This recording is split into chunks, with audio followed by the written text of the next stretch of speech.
The ranch stretched wide across the edge of a quiet Texas lake, its waters calm and reflecting the pale blue of the late afternoon sky. A breeze moved through the tall grass, carrying the scent of cedar and dust, the kind of smell that settles deep into your clothes and stays there.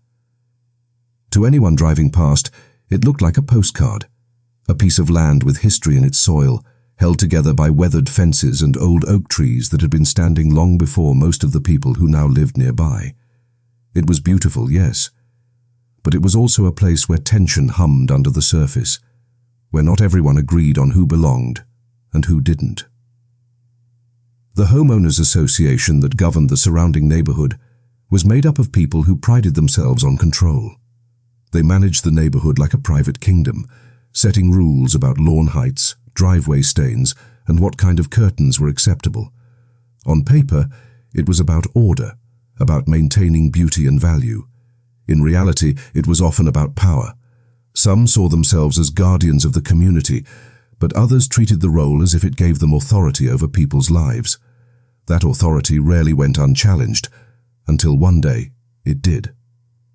On the far side of the lake, separated from the neat rows of houses, sat a stretch of land that wasn't part of the HOA's reach. It had its own history, one older and deeper than the modern community built up around it. The land had been passed down quietly, known mostly by locals who remembered who had farmed it and who had hunted along its edges. To most, it wasn't even on their radar. But for one man, it was everything, a connection to his family, a reminder that despite the changes pressing in from every direction, some things were still his.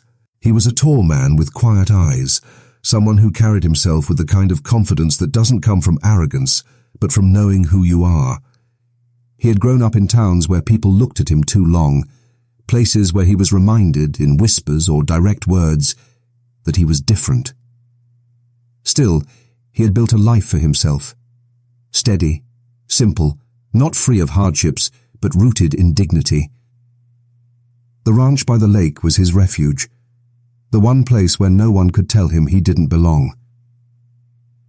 For years, the land stayed untouched by outsiders, almost hidden. But as the HOA neighborhood grew, so did its reach. People who had moved in, drawn by promises of lakeside peace, began treating the ranch as if it were part of their playground. They jogged past the no trespassing signs, let their dogs roam the edges, and even fished from the banks that weren't theirs. They told themselves it wasn't harming, it was just land after all, and no one seemed to be around. Few of them ever stopped to wonder who it belonged to, or what their presence meant.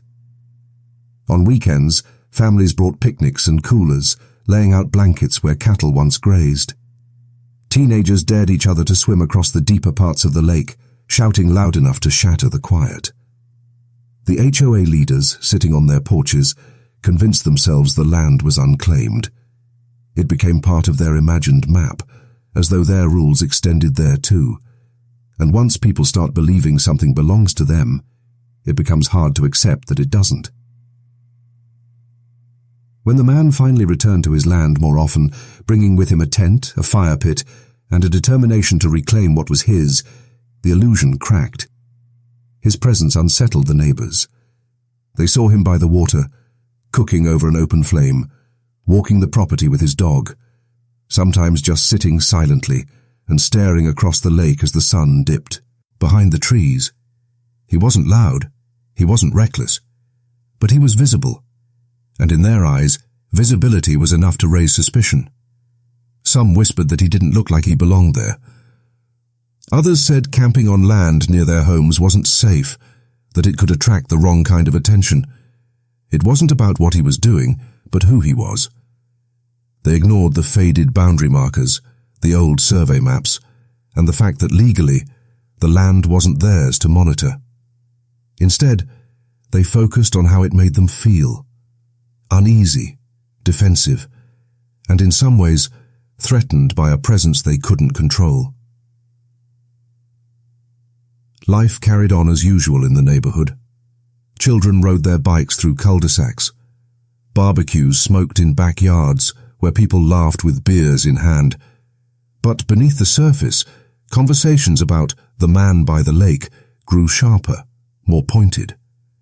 At first, it was just questions asked in passing. Has anyone seen him? Does anyone know who he is? Then it turned into assumptions. He must be homeless. He must be up to something. Soon it hardened into something else entirely, a quiet, shared agreement that something had to be done. No one wanted to admit out loud what they really meant when they talked about him. It was easier to dress it up as concern, to pretend it was about safety or property values. But the truth ran deeper. It was about power, about who held the right to exist, without question. And in this neighborhood, power rarely looked like him. That summer the lake glistened under an unforgiving sun. The air felt heavier, as though the land itself was bracing for conflict. No one yet knew how far it would go, but the lines had already been drawn. The man sat by his fire, unaware that soon the place that should have been his sanctuary would turn into the stage of a confrontation that would expose far more than just a property dispute. It would unravel the quiet lies people told themselves about belonging, about ownership, and about what happens when control collides with truth. The man's presence on his own land should have been unremarkable.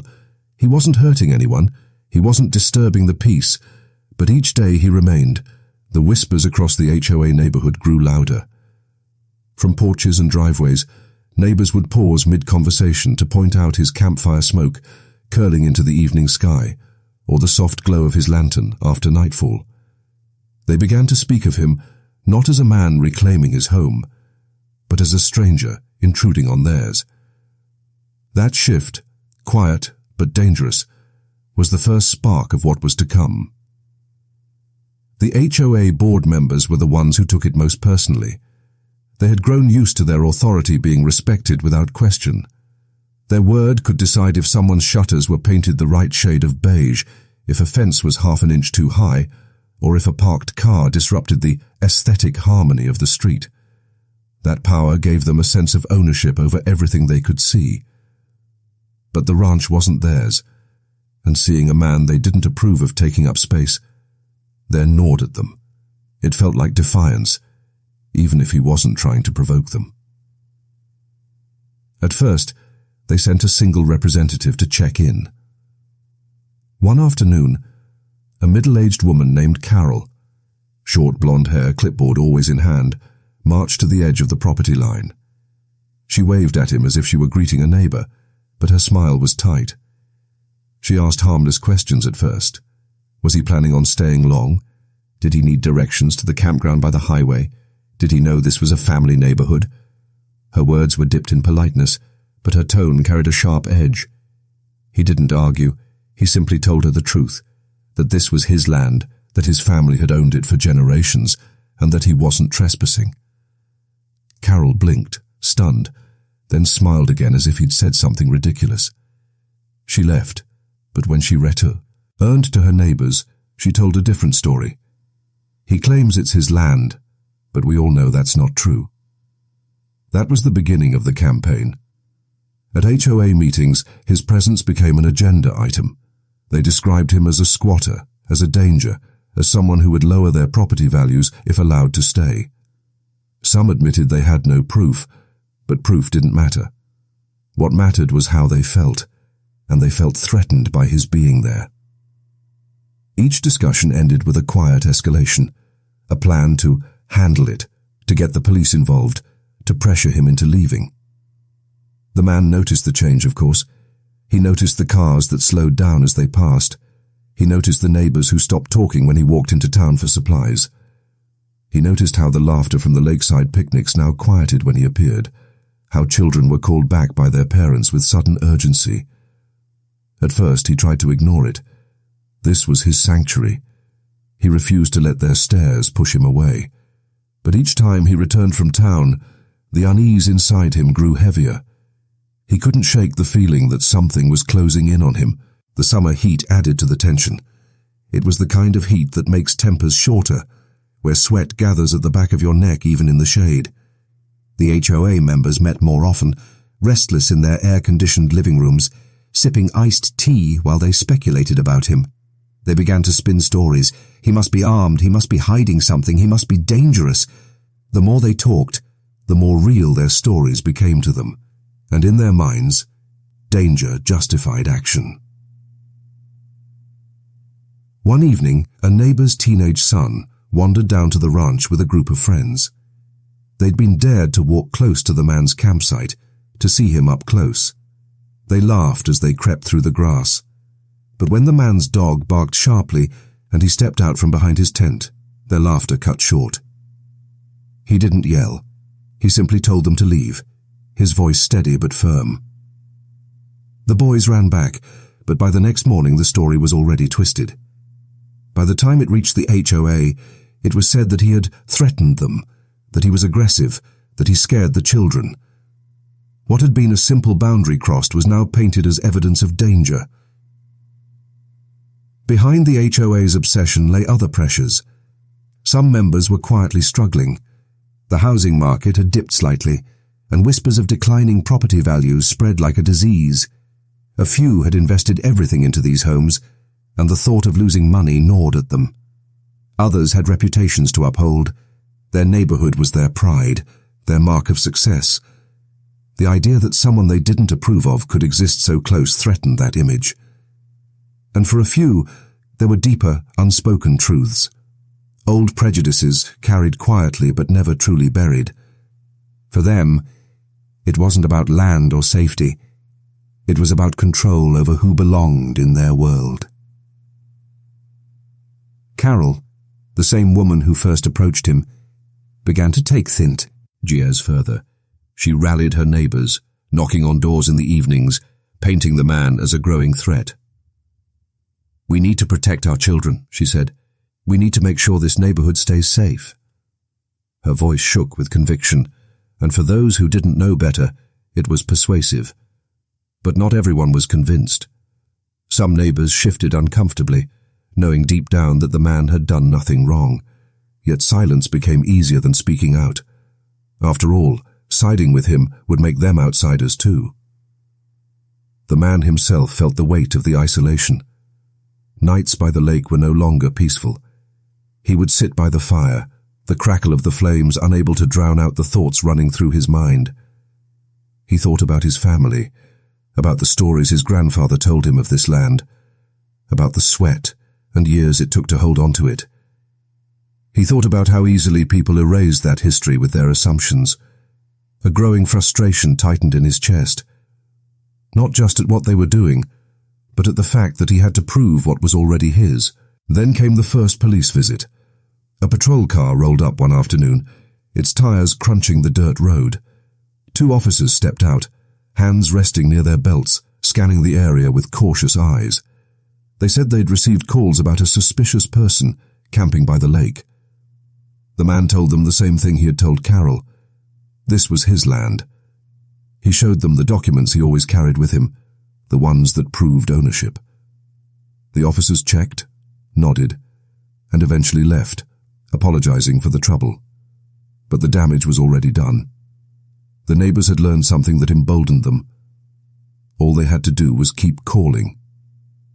Each call became more exaggerated. Reports of strange activity, of loud noises, of possible weapons. Each time the police came. Each time they found nothing. But the constant visits wore on him.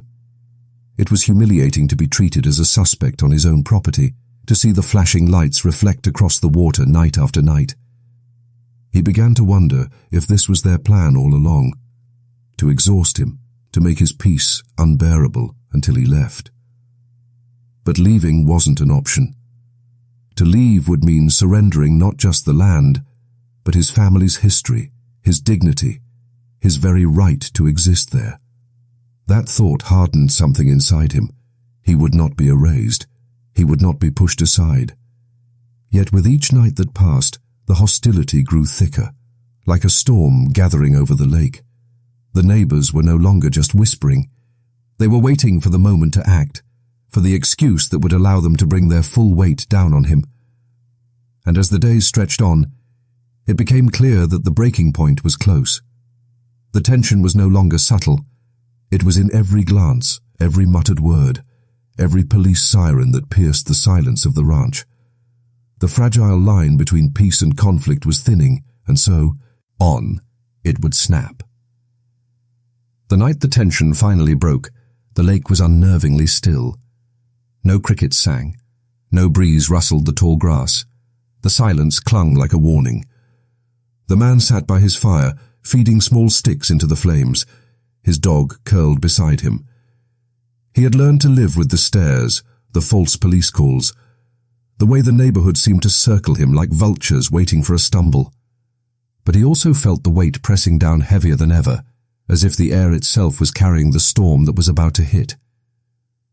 He didn't know that just a few streets away, the HOA had gathered, voices tight and urgent, deciding that tonight was the night they would finally act. They told themselves they were doing the right thing. Carol led the charge, her words sharp, her fear disguised as righteousness. She spoke about protecting the children, about not letting a squatter ruin their community. A few hesitated, asking if maybe they had gone too far already, but the louder voices drowned them out. It wasn't fear anymore. It was anger, a collective conviction that something had to be done.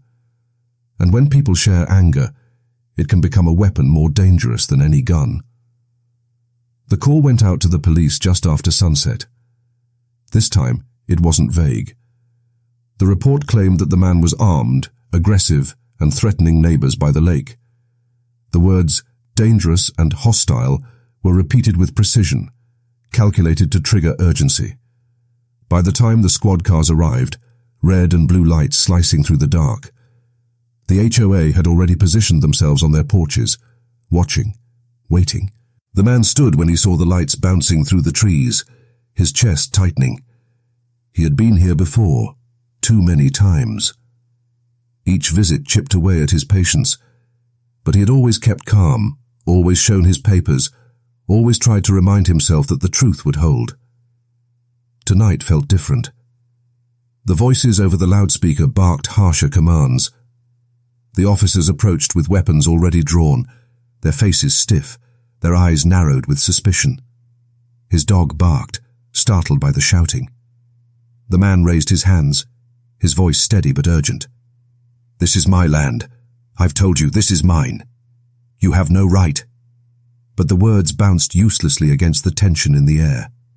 To the officers, his calm was seen as defiance, his movements as threats. They had already been primed by the stories told about him, poisoned by the HOA's whispers. One neighbor, standing too close, shouted something. "He's reaching!" though the man had reached for nothing. That single cry snapped the thin thread holding the moment together. Commands overlapped, weapons lifted higher, adrenaline surged. The man felt his heart hammering, his dog straining against the leash, barking louder. He tried again, desperate. "Look at me! Look at the papers! This is my home!" But panic had already taken root in the scene, choking out reason.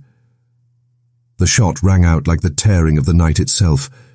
Then another, and another. The firelight flickered wildly as the man stumbled, his body folding to the ground. His dog yelped, pulling free, running into the shadows.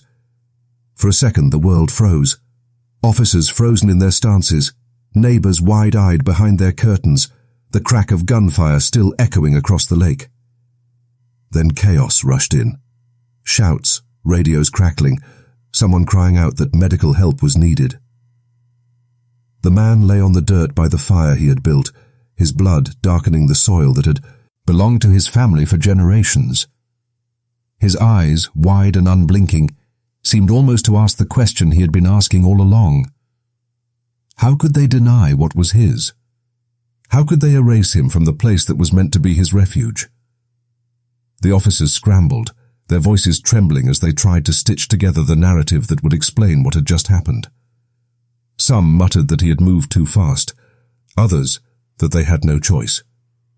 But their faces betrayed something else, shock, fear, and perhaps even the faint sting of doubt. Because deep down, they knew the truth had been more complicated than the report they had been fed. The neighbors reacted in a mix of horror and denial.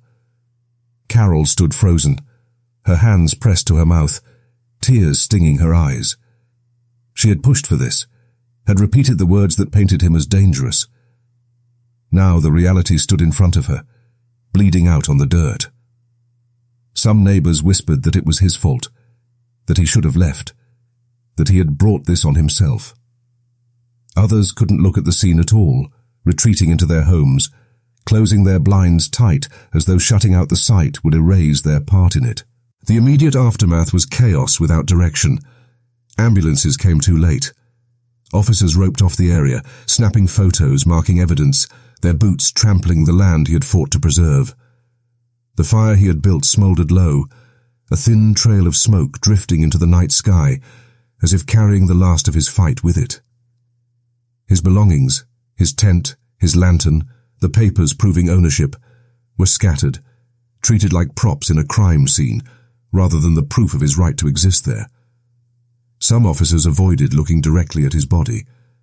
Others stared too long, as if trying to reconcile the man lying in the dirt with the threat they had been told to expect. There was no weapon, no aggression, just a man who had held on to his land and refused to be erased. The silence among them said what none of them wanted to admit. This had not been justice. It had been fear, control, and a chain of lies that ended in blood. And as the night dragged on, with sirens fading and neighbors returning to their quiet homes, the lake reflected it all, the flashing lights, the shadows, the unbearable stillness after violence. It was a mirror of a community that had chosen power over truth, fear over understanding. The man's body was taken away, but the weight of what had happened did not leave with him. It lingered in the air, heavy and unshakable, a stain that could not be washed from the soil or the people who had stood by and watched it unfold. The days after the shooting were thick with silence, the kind that hangs over a community when no one knows what to say, but everyone knows they've crossed a line that can't be undone. The lake, once a place of family picnics and laughter, now felt haunted. People avoided it, walking the long way around, their eyes fixed anywhere but on the stretch of land where the man had fallen. The charred remains of his fire pit sat cold, his tent, torn down and hauled away by investigators, leaving only bare dirt as a scar. The HOA members met again, this time not with the confidence of rulers, but with the unease of conspirators. Carol's face was drawn, her voice quieter, though she tried to mask it with authority. We had no choice. You all saw how dangerous it was becoming. The police acted because he was a threat. But her words wavered, and for the first time, people didn't nod so quickly. Doubt had seeped into the room. A few neighbors shifted uncomfortably, glancing at one another, silently wrestling with what they'd seen. Some clung to denial, repeating the same lines over and over. He shouldn't have resisted. The officers did what they had to. It wasn't our fault. But others couldn't shake the image of him, hands raised, voice pleading, before the shots rang out. For the officers, the aftermath was heavier than their official reports let on. On paper, the narrative was clean. A non-compliant suspect, a perceived threat, a justified use of force. But in the quiet of their homes, the weight of it pressed into their chests. Some avoided their families, retreating into silence, unable to explain why their hands still shook at night. Others doubled down, convincing themselves over and over that hesitation would have cost them their own lives. Yet even in their justifications, an unease lingered, because the truth was clear to them in the seconds before the first shot. He hadn't been a threat. He had only been a man on his land, trying to be heard. The man's family arrived soon after. His sister, strong-voiced but trembling, walked the property with a determination that cut through the suffocating quiet. She picked up the scattered papers that proved his ownership, clutching them to her chest as if holding on to him through the ink and signatures. Grief gave way to fury. "He told you. He showed you." You ignored him because you didn't want to see him." Her words echoed across the neighborhood, leaving those who heard them unable to look her in the eye. The family filed lawsuits, demanded investigations, and pressed every channel they could for justice. But even as they fought, they carried the weight of absence. The empty chair at dinner, the phone calls that would never come again, the land that no longer felt like refuge, but like a tomb. The media seized the story quickly. Headlines captured the contrast. A black man killed on land that was legally his, an HOA's campaign of harassment exposed, the police caught in a storm of questions. News vans lined the roads, reporters knocking on doors, shoving microphones toward neighbors who had once spoken so freely but now scrambled to hide. Some residents refused to comment, closing blinds, retreating inside. Others, desperate to protect their own reputations, twisted their words carefully, insisting they'd had no idea he owned the property, that they'd only wanted to keep the neighborhood safe. But the more they spoke, the more they revealed.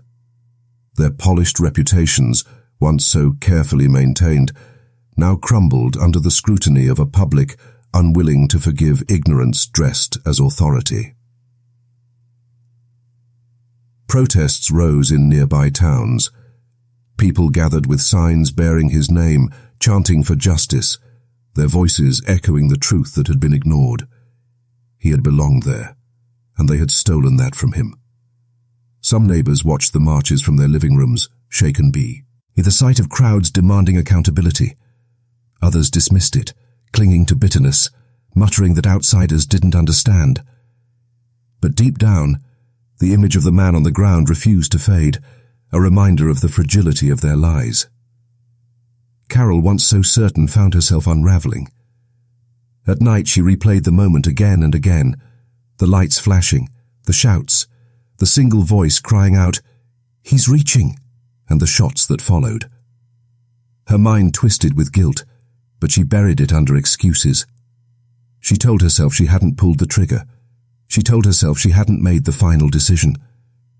But the truth clung to her. She had set it in motion. Her words had painted him as a threat. Her conviction had fed the fear, and now the blood on the soil was part of her legacy. The wider community fractured. Some neighbors turned on each other, old friendships strained by the weight of disagreement.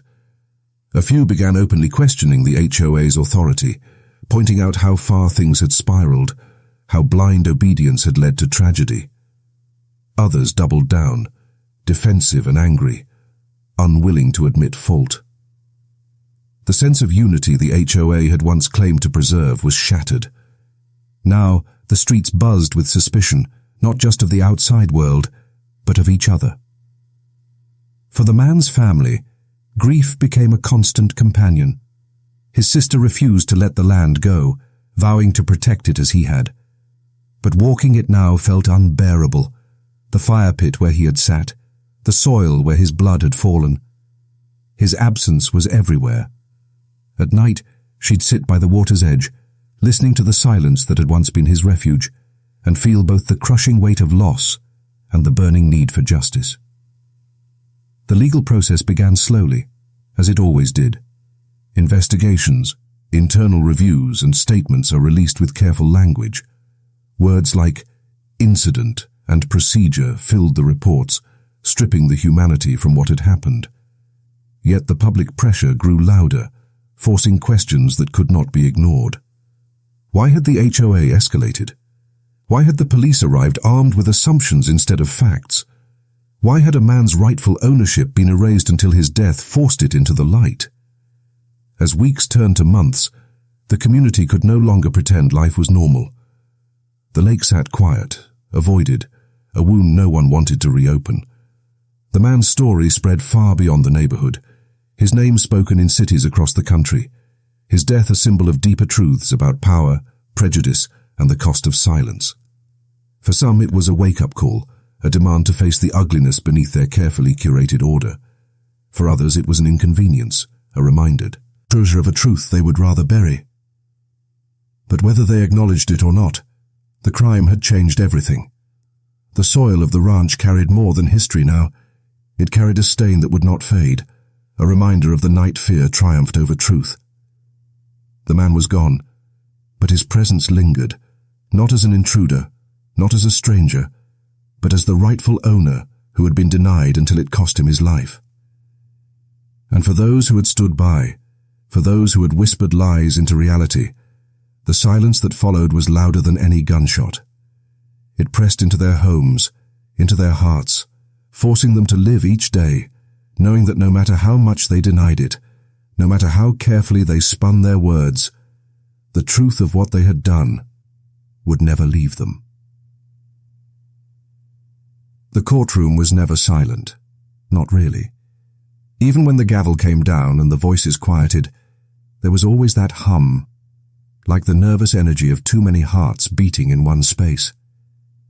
The trial of the homeowners who called the police on Marcus became more than a case about trespassing, harassment, or abuse of power. It became a mirror. The town, the state, even the country, found themselves reflected in it, whether they wanted to or not. For Marcus, who had spent those nights by the water in fear for his own life, it was strange to sit on the stand and be asked to recount what had already felt like a nightmare.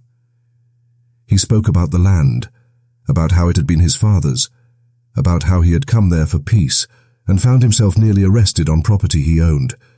His voice didn't crack, but the silence in the room was thick enough to choke. As the years passed, the case lived on as both a cautionary tale and a quiet inspiration. Some remembered it with bitterness, others with shame, but for Marcus, it was just another chapter in a longer story, the story of a man who inherited land and all the weight that came with it. The lesson was never about winning or losing. It was about survival, dignity, and the simple, stubborn act of refusing to disappear. And maybe that was the heart of it. Not the trial, not the verdict, not the endless debates online, but the image of Marcus sitting by his fire, watching the lake ripple under the night sky, claiming space, not with anger or force, but with presence. That quiet act, in the face of so much noise, said more about justice and humanity than any courtroom ever could.